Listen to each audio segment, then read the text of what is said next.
Hi everybody, this is Farina again. This week we will look at how you may improve your telephone skills, which was the wish of one of the students.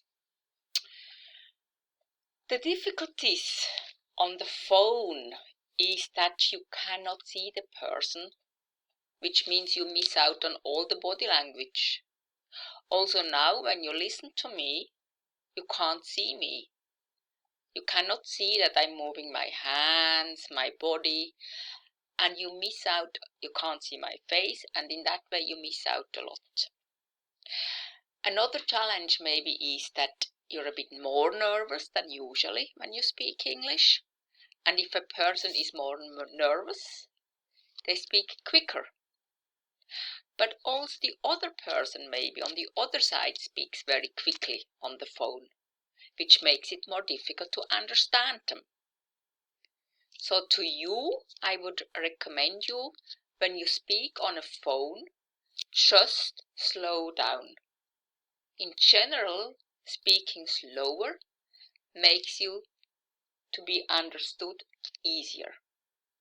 And also, you may make less mistakes.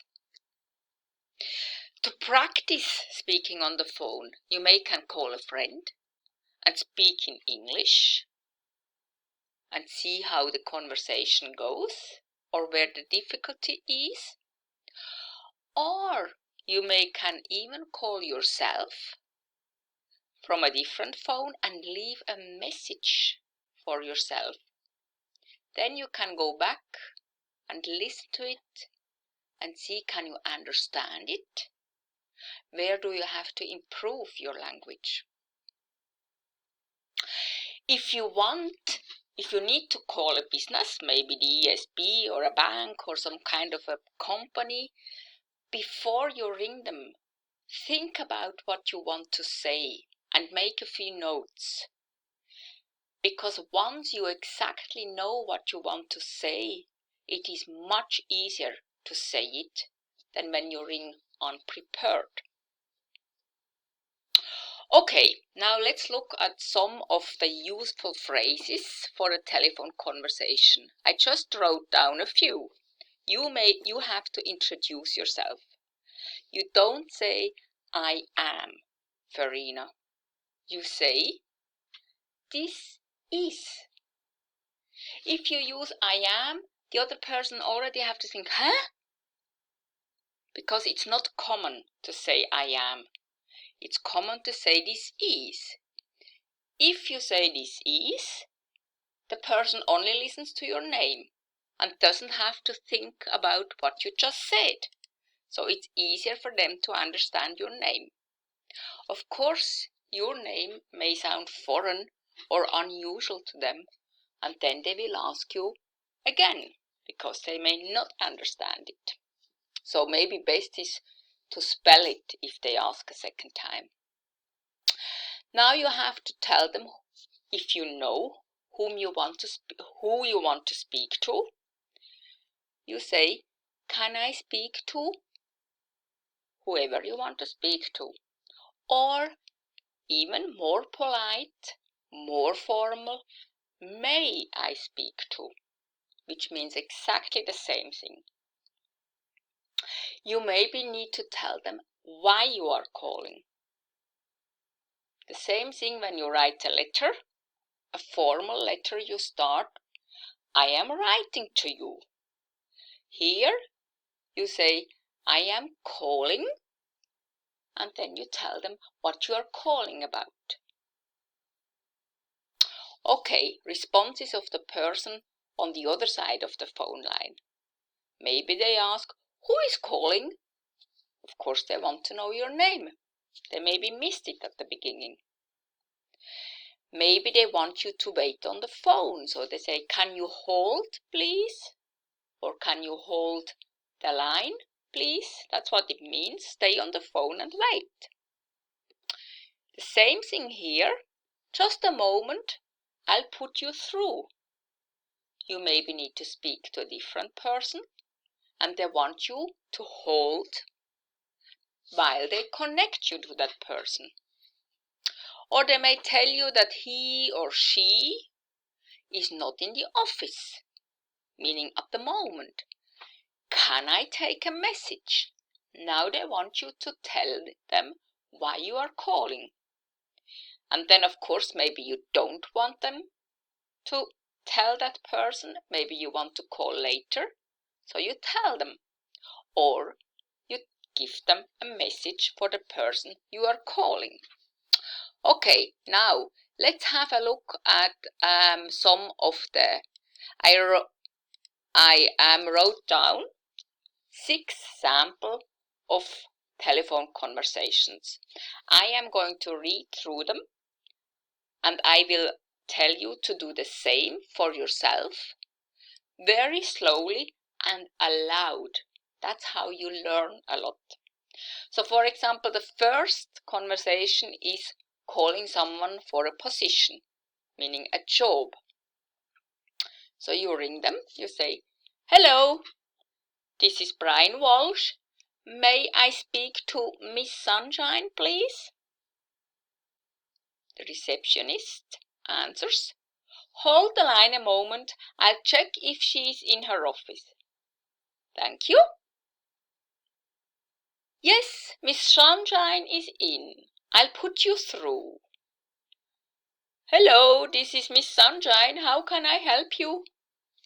"Hello, my name is Brian Walsh and I'm calling to inquire about a position advertised on jobsearch.com. "Oh, yes, this position is still open. Could I have your name again and your phone number, please?" "Certainly. My name is..."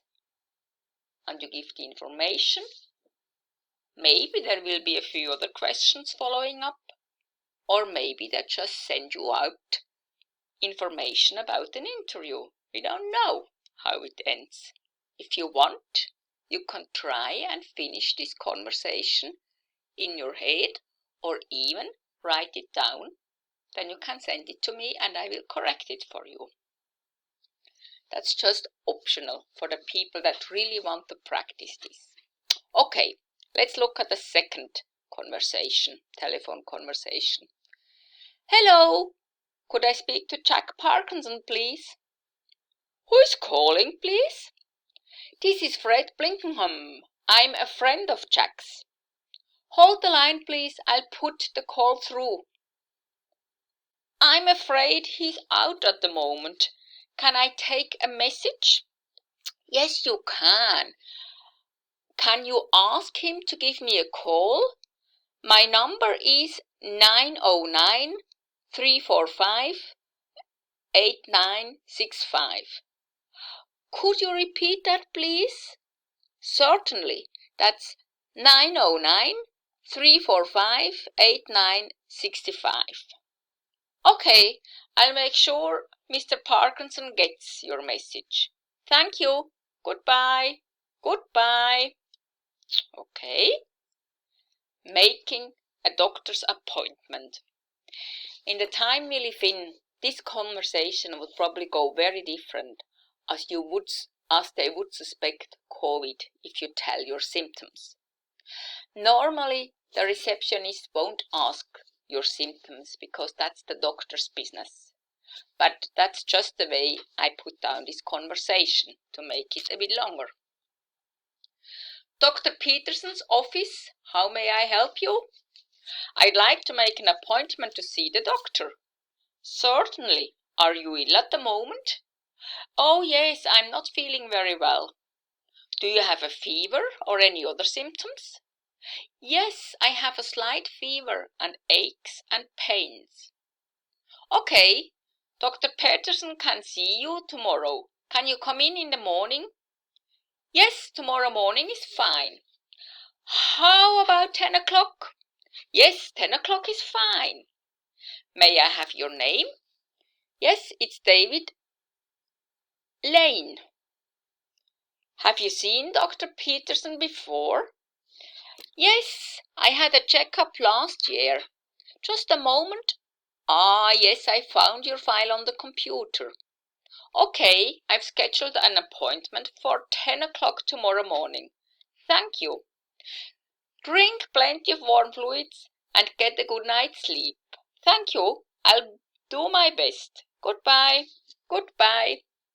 I don't think the receptionist would tell you this, but we'll leave it for now. Okay, next phone call.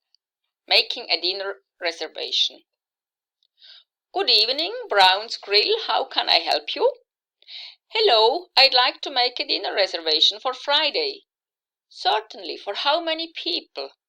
There'll be 4 of us.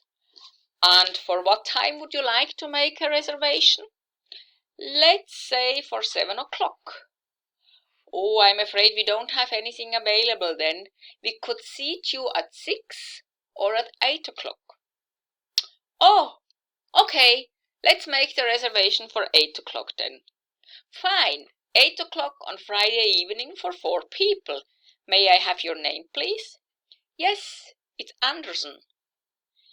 Is that Anderson with an E or an O? Anderson with an O. Thank you. Great. I have reserved a table for 4 persons.